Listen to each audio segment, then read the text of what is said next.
All right, all right. Welcome everybody to today's masterclass. I'm super excited that you guys are here today. And I'm just gonna get right into the information, right? Growing up, when I was growing up as a kid, they always ask, what do you want to do when you grow up? What do you want to do when you grow older, right? They always ask this question when you're younger.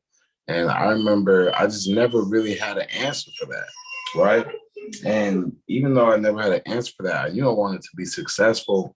I knew that I wanted to have, success enough where I could be good. Me and my family could be good. But as I grew older and older, you come to realize the realities of life, right?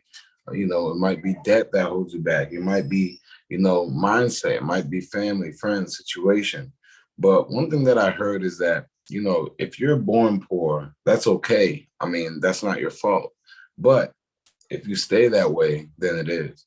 And so I've always made it a goal of mine to be able to create some sort of wealth that even my family wasn't able to create, maybe because of the lack of information that they had access to, right? And because of the fact that I had access to information, the fact that we're in the information age, I felt like it was my duty to be able to find new ways to make money, find new ways to leverage, the resources I had to be able to get into a position of wealth and a position of freedom, right? And I learned that that starts with credit because you can get access to $100,000, $200,000 faster than your new business can make it. So what we're going to talk about here first today is how to fix and build your credit to a 750 plus. All right. Now, the thing about getting started with your credit is that you have to understand credit, what credit is and why you need to use it, right? So really all credit is just like an IOU in a sense, right? I mean, you use a credit card not to be a consumer in this class, not to be a consumer and just get access to funding and just use it on traveling and vacations and luxury items and all that stuff. We're talking about access and credit so that way you can leverage that money into new sources of income. Because let's say you get access to 50K. We're talking about using 10K, 20K, 30K to start a new business, make an investment, make a flip on that so that you make 30K, 50K, 100K from the investment. And now you pay off the money that you use and you keep the profit, right? This is how business owners create income. They use the bank's money to make investments, spend money, use it for expenses, and then they create a profit using the bank's money. One, because the bank can give you access to more money so you can leverage it faster. And then two, the whole time you weren't using any of your income, any of your hard-earned cash. You want to stack up your hard-earned cash, and you definitely want to use credit to leverage it into expenses, so on and so forth. The good thing about business credit is that for the most part, it doesn't report to your personal credit score. And then we're going to talk about how you can use the funding to scale any business online, right? So that way you can create income with your funding. And we're in the digital age, right? If you have a business or a business idea and you're not online, then it's almost like you're wasting time, right? So we're going to talk about how you can invest in real estate as well, fix and flip, Airbnb, and wholesale. So we're going to be talking about digital real estate and physical real estate, and we're going to be talking about your credit, okay, how you can fix it and build it. So the first thing to understand is what a good credit report looks like. So this is what a good credit report looks like, all right? You definitely want to screenshot this or just remember this, right? You want to have payment history of 100%. You actually want to get your utilization under 9%. So any open credit card accounts that you have or open lines of credit that you have, you want to get the utilization under 9%. So for example, if you had a card with $100 on it, you want to get it anywhere from $1 to $9. Don't drop it all the way to zero, just so that you can show that you're actively using the card, and that shows that you are using it. But keep it under 9% because that will keep you in best position. Now, the thing is, though, you want to remember this. You can use 100% of your card every month and and it doesn't have to report to your credit report. So what do I mean? You can transfer balances, right? And this is what I teach my students in the mentorship program, is how you can actually transfer balances from your cards, personal and business cards. So, and of course, this is a short-term method, but let's say you have 3 business cards or 3 credit cards, one with 10,000, one with 5,000, another with 5,000. And let's say one of the $5,000 cards, you max it out because you tried to work on something, it didn't work out. So you can transfer the balance from that $10,000 card onto the $5,000 card before it reports. So let's say it reports on July 20th, right? So you can transfer the balance over on July 18th, put it into that card, boom, it reports on July 20th.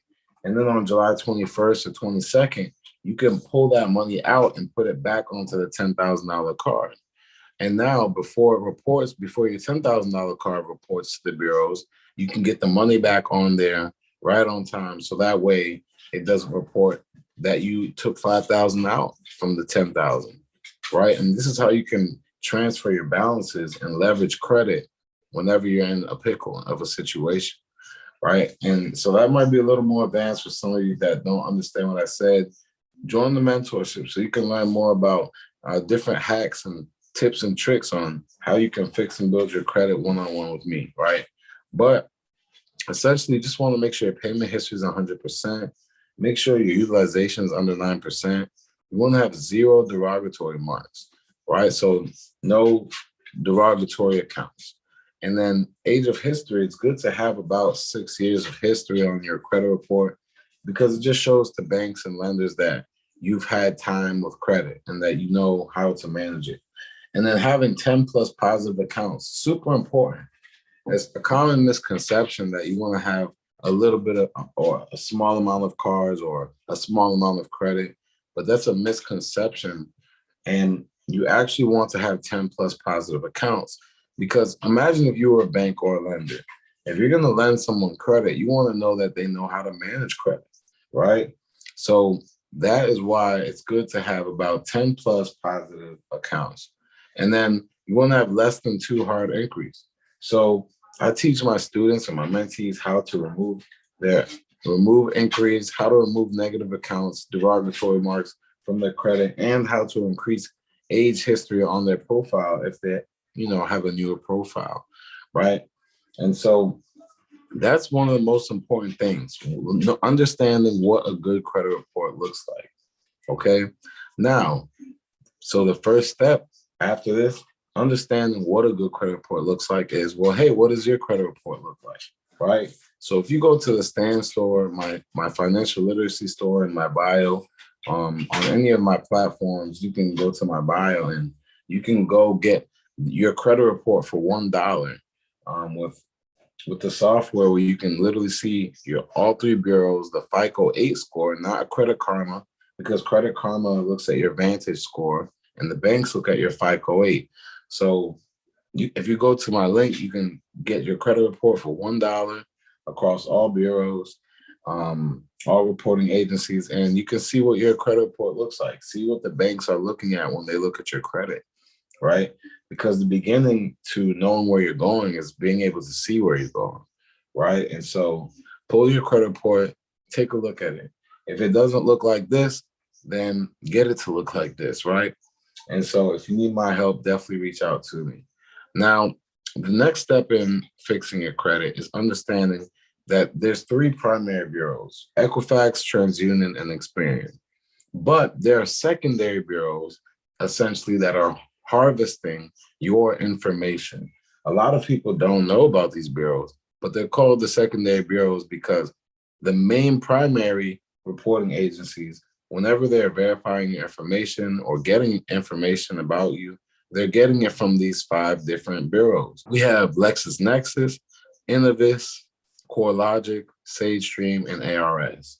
So these secondary bureaus have your information, okay? So they're storing your information for the credit bureaus. And so you want to freeze and opt out of these secondary bureaus because that way they're no longer going to be able to provide Equifax, TransUnion, and Experian with your information. And so when you start the dispute process, this is very important, because when you're going through the dispute process, they're basically not going to be able to back end verify the information that you're disputing, right? So if you look at the little examples, basically that the primary bureaus won't be able to get your information from the secondary bureaus once you freeze and opt out of these secondary bureaus, right? And so you definitely want to make sure you opt out of these bureaus. And then the next part after that is you can actually start your dispute process. So you can call Equifax, TransUnion, and Experian, and you can get the inquiries removed over the phone. Also, before making any disputes on accounts, you want to make sure that all old addresses, all old names, and any incorrect names are removed from your profile. The reason why is because your accounts that you're going to ask to get removed are connected in the back end to all names and addresses that are currently on your report. So for example, if you lived at 123 Apple Street and you have an account that you're trying to dispute from there, and now you live on 123 Main Street, well, get 123 Apple Street off of your credit report before you dispute. So that way, once you dispute the account, they can't say, hey, you actually lived at this address that this account came from. So we verified it because on your credit report has the address of where we're getting this data from. But if you remove the address before, now you can also dispute the fact that, hey, this is not my address, I don't live here. Then you dispute the account. And with your secondary bureaus frozen and the address now removed, how can they verify that that is your account? Well, technically they can't, right? And who knows that if it, well, sometimes there's situations where it's really not your account, right? If someone really opened some account with your name on it while you lived, in another location, then how can they say that it was you when you're saying that it wasn't, right? And so now they just can't back and verify, and also you're telling them that it's not yours. And so based on the Fair Credit Reporting Act, anything that is unverifiable and inaccurate and disputed by the consumer, the bureaus have 30 days to investigate.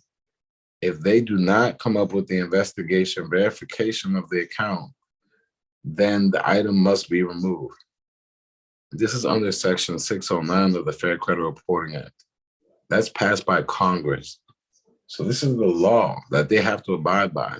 Because if you didn't know, Equifax, TransUnion, and Experian, they're not government regulated companies. They're not nonprofit organizations, right? They're for-profit companies, and they're not ran by the government. That's why the next step after you get all the old addresses removed and dispute your inquiries is getting the accounts removed by sending in a letter to the bureaus, letting them know that these accounts are not yours. They're unverified and inaccurate, and you need them removed because it's affecting your chances of getting credit and using credit to your ability as a consumer with rights on this land. You have the right to dispute these accounts and you want them removed, right? If you grab my DIY credit repair guide, which also comes with my mentorship program, if you decided to get involved, then we basically outline how the dispute processes work within the credit repair guide, and we walk one-on-one to do that together. And so essentially, that is the next step. You want to dispute the accounts, and then we're going to actually reach out to what's called the CFPB, right? The Consumer Finance Protection Bureau. And the CFPB, you're able to submit a complaint against Equifax, TransUnion, and Experian. And basically, we're going to tell them, hey, Equifax, TransUnion, and Experian, they're not following the law. I disputed this account. It's been over 30 days, and I haven't gotten anything back. Nothing is going on. So that's why I need your help, CFPB. And CFPB is like the government police of the bureaus, right? Is how you can look at it. So Then you make your CFPB complaint. Now, there's a method of other dispute practices that you can use to remove items from your report. But, essentially, that's really about how we remove 80% of our clients' negative accounts by freezing your secondary bureaus, removing any old and incorrect information in terms of personal information, and then starting the dispute process through rounds of letters and CFPB complaint so that you can get the items removed. And so if you want to get some advanced methods or some one-on-one help, then definitely take a look at the one-on-one mentorship, which is actually closing after a few students for a little bit. Might close it down for like a month or so, just so I can reload the back end of the mentorship a little bit. But if you're interested in the mentorship, just reach out to me after the webinar, right? So now I'm going to go into business credit, right? Because a lot of people see how you can get your LLC, get your EIN, and get funding, right? But a lot of people don't understand how that really works, how that truly works, right? So one of the most important things about business credit is that you need to have the proper business structure. A lot of people open the LLC, but they don't actually know how to properly structure the LLC. And then when they do, they're getting denied, right? Even if you have a good credit score, and the reason you're getting denied is because, well, you don't have a proper business structure. See, the business structure shows the credibility of your business. When a bank is looking at your business, they're going to check on your business, right? It's not like it's not a personal application. So imagine if you're a bank and you're getting, a person asks for personal funding or credit. Okay, you look at the person's credit, and that, that basically shows that this is a real person. They gave you their social, so you know that they're a citizen, or whatever, and you keep them moving, right? But for business, they need to verify that you're actually a business, right? So there's going to be real people searching your business. So you want to make sure you have a real business address, right? You can go to Regis or iPostal One or Opus, right? You want to make sure you have a real business phone number, not your mobile phone number, right? You want to have a 1-800 number, which is the Freedom Voice. You can go to freedomvoice.com and get a 1-800 number. And they're really cool because whenever you get a call from your business phone line, it goes directly to your mobile or whatever phone that you want to forward the call to. And every time you get a call, it'll be your business phone ringing. And your business phone number will pop up. So you know that it'll be a business call with your phone number, right? So it's really great to have a 1-800 hotline number for your business.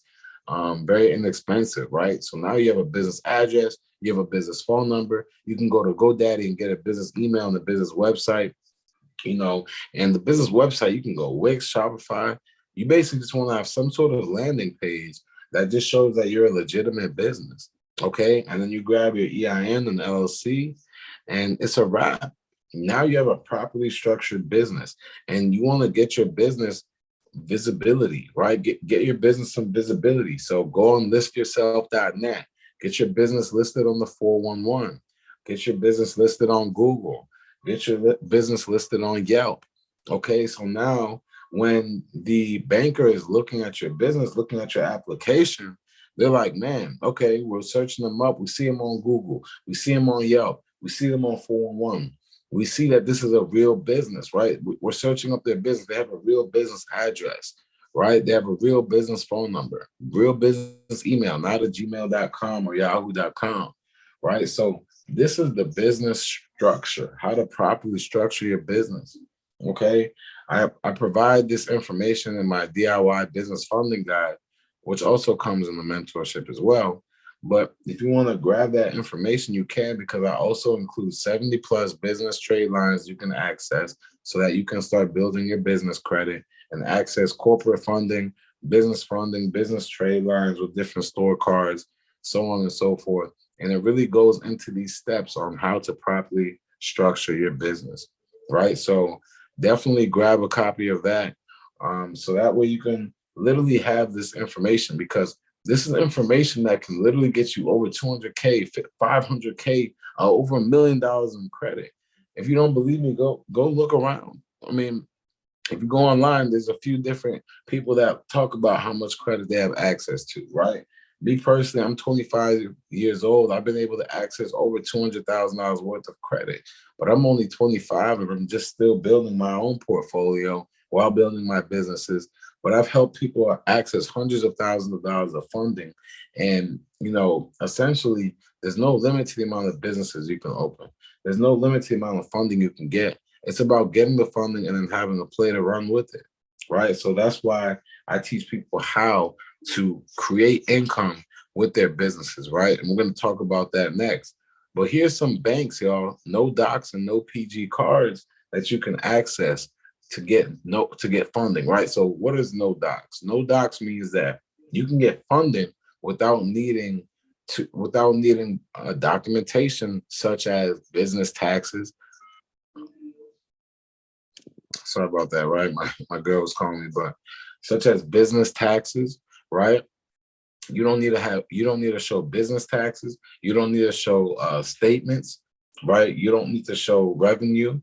Basically, all you're showing them is that you are once again a legitimate business. And as long as you have about a 680, 700 plus credit score, you can literally go to your local credit union or these banks I'm talking about here with no docs and access funding with your LLC and EIN. Okay. And the no PG cards means no personal guarantor, meaning if you meet the requirements for these lenders, they'll provide you with funding that you can spend through, lines of credit or credit cards or whatever funding source you get. They're going to provide you with funding based on this will be based on your revenue, right? They will ask for documentation, right? And so that's essentially how that works, right? So boom, right? So no PG cards, they will ask for documents, taxes, stuff like that, just to verify that your business can back you up, right? So no docs, basically the personal guarantor is backing up the fact that, hey, we don't have business revenue like that right now, but I do have good personal credit essentially, and I can back up the business. No PG card means, hey, we don't have the best credit, but our business is making money, so we can pay it back. At the end of the day, the banks are looking for, hey, how is this person going to pay us back, right? So here are some options, whether you have good personal or you build your personal up to a 680, 700 plus, or if you have business revenue and you can get the no PG, right? Now, here's a hack. If you don't have good credit and you have a new business, you can get a credit investor or a credit partner. Find a friend, a family member, or a business partner, someone you trust, a confidant that has good credit, and they can be a partner with you on your LLC. They can be the personal guarantor for you to get funding with the no docs, and give them a success fee. Give them a few $100 or $1,000 for helping you get the funding, and then you keep it moving, right? So that's a little hack to get around having bad credit and getting around it being a new business, right? So that is business credit and different banks you can go to get business funding, right? Now, how are you going to make money when you have the funding now? I'm not the person that talks about get credit, get funding, and then good luck, push you off the cliff. See, I've helped businesses scale online to 100K plus followers, 100K plus dollars, right? And so I teach people how to scale their brands online. And the first thing to scaling your brand online is understanding the mindset. Okay, you have to personally develop yourself. You have to self-educate yourself on the most effective ways to get your business out there, right? I know a lot of people that have a great business, but they never have the income or the success that they want because they don't have the right mindset, right? How many of you know people with great businesses, but they never started or they failed? We can agree it wasn't because they had a bad business. It might have just been because of their mindset, right? So it's super important to understand that when you start scaling your business and you're looking to create income with your business, you need to educate yourself, become the expert in your industry, become, 1% better than you were yesterday every day, right? And then understand that your mindset is going to carry you into the new levels, because there's going to be friends and family members that might be like, what are you doing now, right? Like, oh, that doesn't work. Those sort of things don't work for people like us, or, only people at, oh man, all of these mantras that basically keep people behind, man. You got to cut all the negativity, cut all the, I once heard something from a mentor of mine. He said, don't take opinions from someone that you wouldn't take their lifestyle of. Like, don't take the opinions of someone that you wouldn't trade lifestyles with, right? And I was like, man, that's deep, because he said if you're taking their opinion, you might as well you're gonna take their bank account with it, right? So essentially, you want to take opinions, look for the opinions of people who have the lifestyle that you already want, right? Stop looking for the opinion of people that aren't even living the life you want, or rather, people that decided to not chase their dreams, the people that decided to people that laugh at what other people are doing, people that are just, see, they say that small minds talk about other people. They say average minds talk about events, but great minds talk about ideas, right? And so if you're in your mind, you have a great idea, don't just push it to the back burner, right? How much time are you spending towards your goals and dreams every day, right? You need to spend an hour, 2 hours to yourself and to your dreams and goals every day. We always give our time to everybody else. You might be giving your time to your job, to your family, to your kids, to your boss, to your coworkers, to your friends, to your network. But how much time are you giving to yourself and your goals and dreams, right? So just understand, I don't care how old you are or young you are on the call here. Colonel Sanders, the owner, the KFC guy, he didn't make it to like in his late 60s or something, right? But then in today's age, you also have people who are in their teens who are making millions of dollars. So the economy is just so topsy-turvy right now, where anybody can get rich right now, but you have to have the right information. You have to have the right mindset. You have to believe that you can do it, believe that you're worth it, right? And start studying people that have the lifestyle you want. Study people that are in the industries that you're in, who are already doing the things you want to do, who are already, very super successful in the industry. Copy the right cats, right?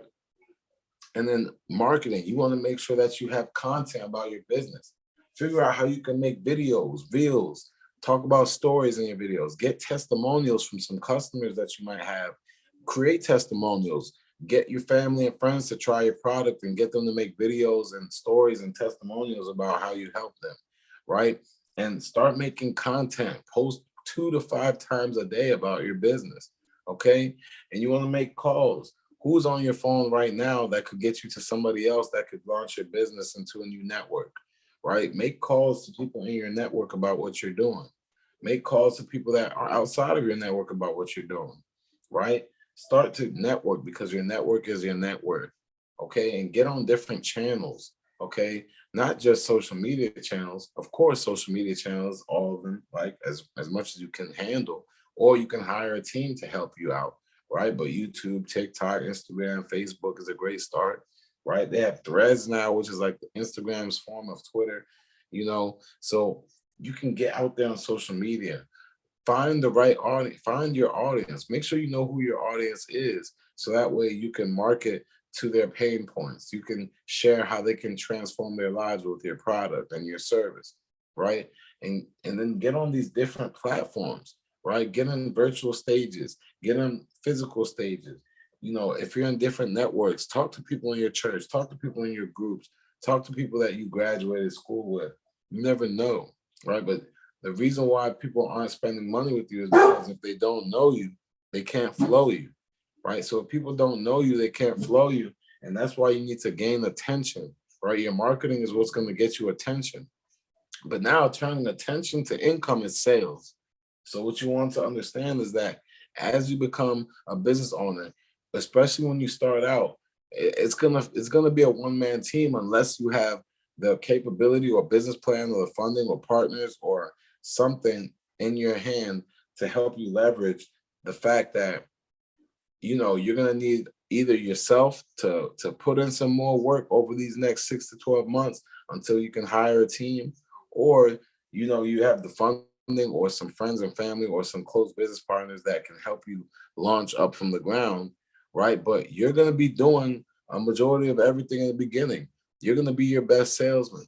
You're going to be the CFO, the chief financial officer. You're going to be the CEO, the chief executive officer. You're going to be the CMO, the chief marketing officer. You're going to be everything in the beginning, right? But that's why I'm gonna talk about some different apps and softwares that you can use to help automate and systemize and virtualize your business. So that way you can help run your business, right? But marketing is getting attention. Sales is turning the attention to income. So you want to have websites, funnels, automations, and eventually have a sales team if you can, right? And that's the goal, is to be able to leverage your efforts through the work of others, right? Right now I'm paying we have a VA that I'm paying them with my SBS, with our SBS Global movement. We hired a VA recently. We're paying her 16 bands every 2 weeks, right? 16 Philippine bands every 2 weeks, which really comes up to about like $1,000 or so a month, right? But she does all of our calls, our appointments, our setups, our onboarding for our new business partners. So it's great to have somebody else do the work that you would do daily that needs to be done, what we like to call minimum wage activities. You want to hire people to do those minimum wage activities so you can focus on the activities that will make you and your business the most money, like networking, like vision planning, like hiring, like whatever you're the best at, marketing, like whatever you're the best at, you need to spend your time doing that more. So that way you're not spending time doing minimum wage activities every day. And that's, one of the biggest things about scaling. Even myself right now, I'm working on scaling the business, hiring new VAs to handle different processes in the back end, right? So you definitely want to have a team in the end of it. And then communication, guys. Communication is everything when you're a business owner looking to start making income and growing your income. It's all about communication. Communication to your customers, communication to your audience, your cold market, your warm market, your team, right? Your partners, potential collaborators, right? You want to be able to communicate because opportunity is all around you. When you're an entrepreneur, you have to be able to communicate your ideas, communicate what's within you so that you can attract things that are outside of you to your business, to your brand, right? And the best way to do that is by communicating, right? So communicate through your marketing. Understand you need to develop your mindset and figure out a business plan, right? What product are you going to sell? How much is it going to cost for you to make that product? And then how much can you sell it for per product, per unit, per service, and start to market that, right? Open up a Stripe account, which allows you to process payments online.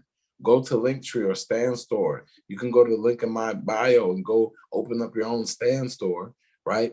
Once you open up your Stand Store, you can literally put links on there where people can actually shop for your digital product or service and do 2-check payout, right? So boom, they click the product, boom, the second page, they look and learn more about the product and they can purchase the product right there, right? So what service could you sell right now? What are you good at that other people aren't good at, right? What are you good at that you could monetize right now, right? That you're not monetizing. Have a business partner. He does fitness training, right? He's like one of the strongest men in Maryland. He did like this huge competition, strongest men in Maryland, and all that. And I'm like, bro, why isn't that on your bio, right? Why don't you have a course or an ebook teaching people how to be, the strongest self they've ever been, right?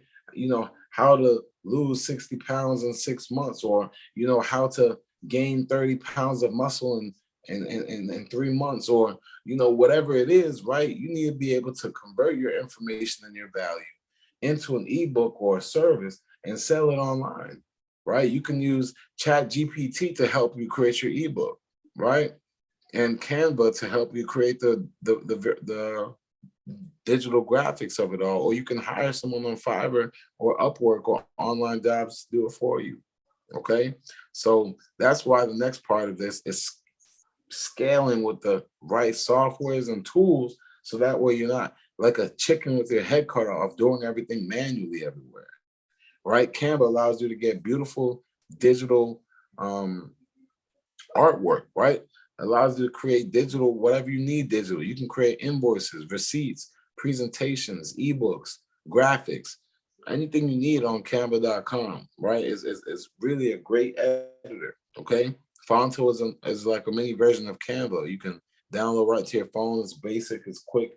And ClickFunnels, Wix, Shopify, these are different types of website designers. So ClickFunnels is more of a funnel-based service where you can create funnels for different businesses, products, so on and so forth. Wix is actually more of a website-based product where you can create websites and funnels and all that too. And then Shopify, as you may know, is, you can do many things on Shopify.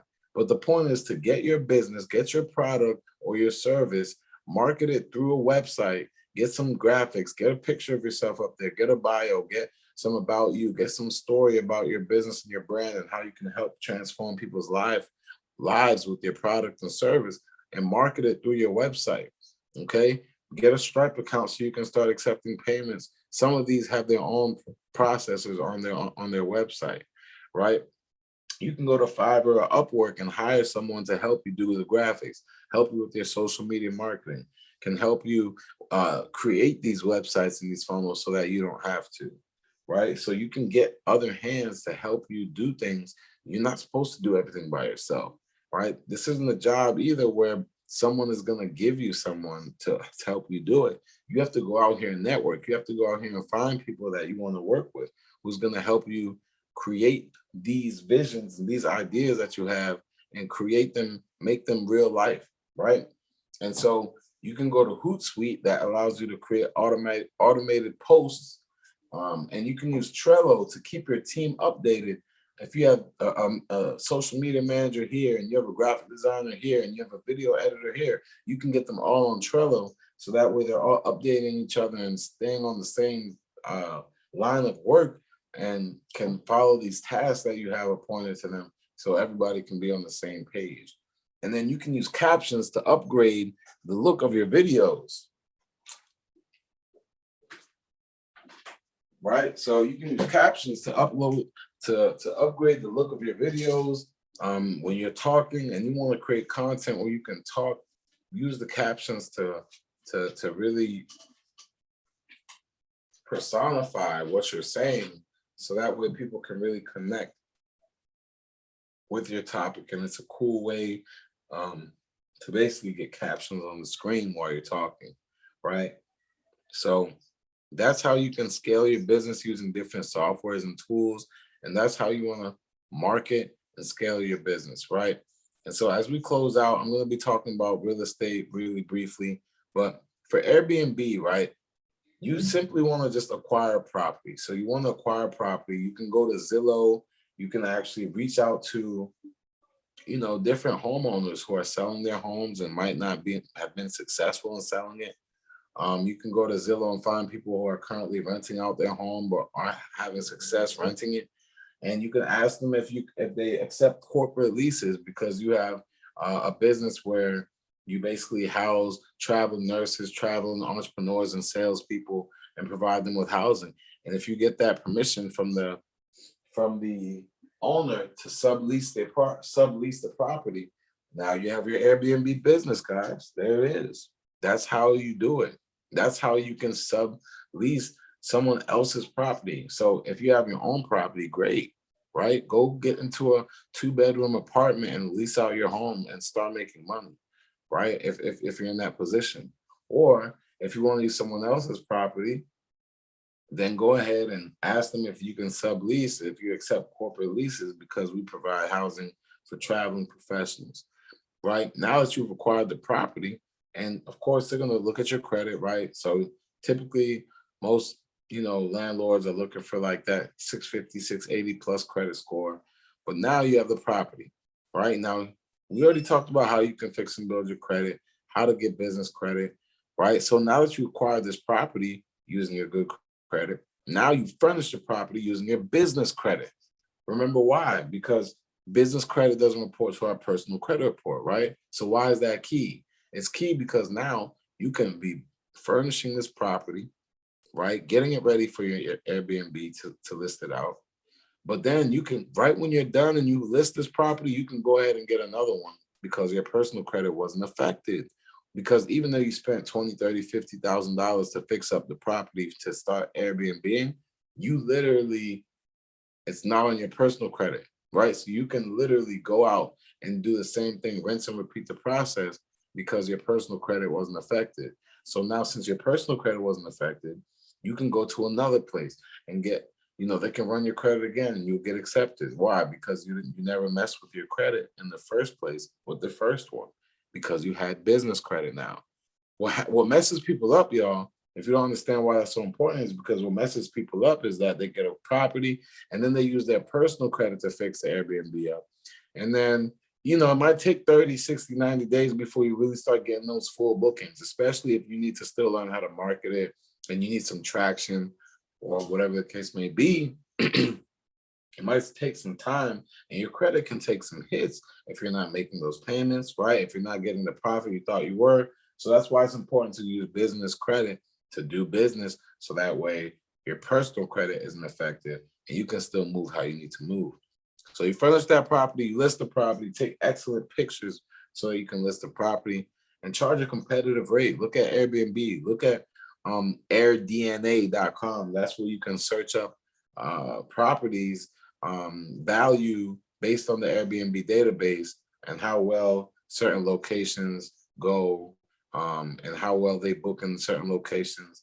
And do your property and market research so that way you can get into locations where there's high occupancy on Airbnb. You can get a nice location going and start making money for yourself, right? Charge a competitive rate. Think about the hotels in the area and the other Airbnbs and be competitive, and monitor and leverage your reviews, right? Get as many reviews as you can and leverage them into social media, right? If you really want to be serious about your Airbnb business, you can create literally an Airbnb account and market the property, right? Using the Airbnb account, market the branding of your brand with the social media, get new clients, let people know, raise awareness of your location, and the reviews that you're getting, right? And then watch your spending, because you want to understand, if you get into Airbnb business, you can get 10, 20 Airbnbs. That's where you can really see those 5, 6 figure months, getting 10, 20, 30 Airbnbs. Just scale up. Just scale up. Start with 1, then get to 2s. Get to 2, then get to 4. Get from 4 and get to 5. Get from 5, get to 6. Now you're making 5 figures, 6 figures a month, from Airbnb incrementally. You just want to scale, okay? The next thing we're going to talk about is fixing and flipping. So with fixing and flipping, understand that you're acquiring a property at low cost, and then you're fixing it up to the point where you still have enough room to make money. So if you buy a property for $50,000 because it's so messed up, and then you spend $100,000 to fix it up, you just spent $150,000 on a property. Now, why would someone do that? And most people that have no clue about real estate, they'll be like, oh my gosh, a lot of money. But really, is $150,000 of money a lot of money when, one, it wasn't your money, it was the bank's. You just got approved for it, and you're leveraging this mortgage. And of course, you might put a down payment, whatever the case may be. But now, well, not a down payment, excuse me, because you bought the property, right, for low cost. But now, even though you spent $100,000 to fix it up, you spent $50,000 to get the property, you're $150,000 in the hole. That's why it's important to do your property research, because you want to look at something called the ARV. That's called the after repair value. So that means if the property is worth $300,000, then if you only spent $150,000 to buy it and fix it up, that's a steal. Because once you sell the property for $300,000, you pay back everybody with the $150,000. Let's say you owe $170,000 because of interest or whatever. You just made $130,000 of profit. The turnover time of this, many fix and flippers look at acquiring a property, fixing and flipping it within 30 days, right? Because that mortgage, you just want to get it, boom, and then flip it before the next mortgage. So that way you don't really have to pay the mortgage. But the average time could be anywhere from like 3 to 5 months for sometimes, depending on how fast you fix it, the resources you have, if you have access to personal and business credit, if you have access to what's called hard money lenders. They're people that give you loans for you to acquire properties and fix up houses without you needing the best credit, but they'll charge you more interest, right? But if you have the resources and make sure you have the right team, right? So you want to make sure you have the team. So after you research, inspect the property with a contractor, right? You can do your research with the realtor or an investor in your area or a friend that you know that does real estate. Do your research with them, and or go on YouTube and learn how to do this. Or of course, you know, you can partner with your boy, with your boy Danny, right? I can show you how all this works in my mentorship. But you want to market and property research, inspect the property with a contractor so they can give you the estimates on how much a property will cost you to fix it up, right? So now you know how much the property costs because the seller, you know, is providing that price. You know how much it costs to fix it because the contractor is looking at it with you. Now you put those numbers together and understand what other prices around other homes around the area have sold for within the last 6 months, within a mile of your home, within half a mile of your home. And you can typically know that that will be typically the price of what you could sell it for, depending on how well you fix it up. If you added some more luxury items or some higher price, you know, furniture, if you furnished it and all that stuff, you know, prices can fluctuate. You can get more, but you want to stay around the range of the after repair value of what homes have been selling over the last 6 months within a half a mile radius of the home, right? Then you make an offer to the home, make an offer on the home to the seller. They approve it. You get the home. Boom. Now use the business funding to renovate the property. Use the business funding to pay the contractors. So that way you're not messing up your personal credit. Now you can rent out the property. You can refinance and repeat. Now, in this case, you wouldn't be selling the property. What this means is you could rent out the property. You can put it on Airbnb, or you can get a long-term tenant, get a family in there, get, you know, a long-term tenant. And now you can start making money every single month on the property. They pay off the mortgage while you make a profit every month as well off while they're paying the mortgage.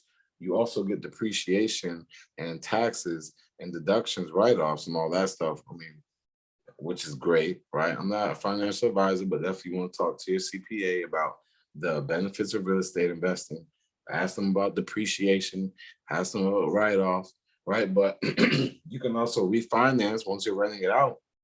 Refinance means, hey, you're going to the bank and letting them know, hey, I have this mortgage on this property based on the property. You know, before it was worth $50,000. Now I fixed it up and I'm renting it out. And look at the value of this home now. Now this home is worth $400,000. So now this bank says, okay, you're right, it is worth $400,000. We're gonna buy it from you for $400,000. They give you the $400,000. Now you're paying off the last people with the mortgage for the $300,000, and then you just made a little, you know, you got your money out of the home basically, right? And now you can go ahead and you, of course, you're going to pay that mortgage every month because now you just got all that money out of the home. So now you owe that money on the home, but the renter pays the mortgage every month, and now you're up, and now you can go and repeat the process, and because now you have, you know, over $100,000 in your bank now from the refinance, and so you flip and repeat, fix, flip and repeat, rinse and repeat. So BRRRR stands for buy, rehab, rent out, refinance. Okay. And then you repeat. Now, lastly, we're going to talk about wholesaling. If you don't have good credit, you don't have business credit, you don't have a lot of cash, you're just looking to really start making some money. Wholesaling allows you to basically get a property under contract and sell it to an investor and make money from that. So you still want to do the same thing in the beginning. Do the market and property research. Do the numbers on how much the property is going to cost to fix it up. Get a contractor to check it out with you. Make an offer on the home to the seller. Now, when you're under contract, there's this time period between when you say you're going to buy the property for this much, and then you sign the contract, and then there's this time period, right, in between the closing and you signing the contract. In between this time period, which is typically 30 days, you have a timeline now to sell this contract to an investor, an end buyer, who will buy this contract from you because they will fix the property and rent it out or flip it and sell it off, right? But most real estate investors, or a lot of the times, they just don't have their eyes on the streets because they're busy fixing properties or doing whatever investments that they're working on. So the good thing about wholesaling is that you can accumulate a buyer's list of different real estate investors and people that fix and flip homes in your area. And anytime that you find rundown properties, properties that are owned by people in vacant homes, but they're in areas that it was fixed up, someone would buy it or rent it out, get that address, find out who the owner is, do some research on the property, and then get that property under contract, make an offer on it, get that contract. And then literally you can sell the contract to an investor for $10,000, $20,000, $50,000. However, because the investor is going to buy it from you and they're going to make over $100,000, over $150,000, and they just bought it from you for maybe 60,000, maybe 70,000, maybe 100,000, but they're going to make and profit $200,000, $300,000 of money, right? Not including taxes and depreciation. So you're giving investors a deal. You're now like the money pot. You're like the jackpot for an investor when you get your hands on a deal. But a deal has to be a deal. And we talk about how to get all these sorts of deals in my mentorship program, right? So listen, y'all, I'm super excited for everybody here that was able to learn about how to fix and build your credit, right? How to get involved with real estate, how to market and scale your business, different no docs and no PG funding, how to properly structure your business, what a good credit report looks like, how to structure your personal credit report so you can get a 750 plus credit score, right? And how you can market your business online so you can scale your business to a 6-figure plus business. You don't need to be like, don't make it more complicated. Sometimes you have to commit first and figure out the rest later. There's people right now with less skill than you, less talent than you, less knowledge than you, who are making more money than you, who are starting that business and having success in that business that you always wanted to start. You might have more information, but they just started already and they're learning along the way. Make sure you learn along the way, but make sure you get started. Get started. It's not too late, okay? Live what's in you, okay? You need to live what's inside of you, okay? Because anytime that you tell yourself the word but, that's a dream killer. Okay, I'm going to start this business, but I have to do this first. You're killing the dream. Oh yeah, I would do this, but I have to pick up my kids every day at this time, so I don't have time. You're killing the dream. All right, don't give yourself but, because there's no excuse for you not having the life you want. It's your boy, the Real Fat Danny, logging off. Much love to y'all. Let's get to it.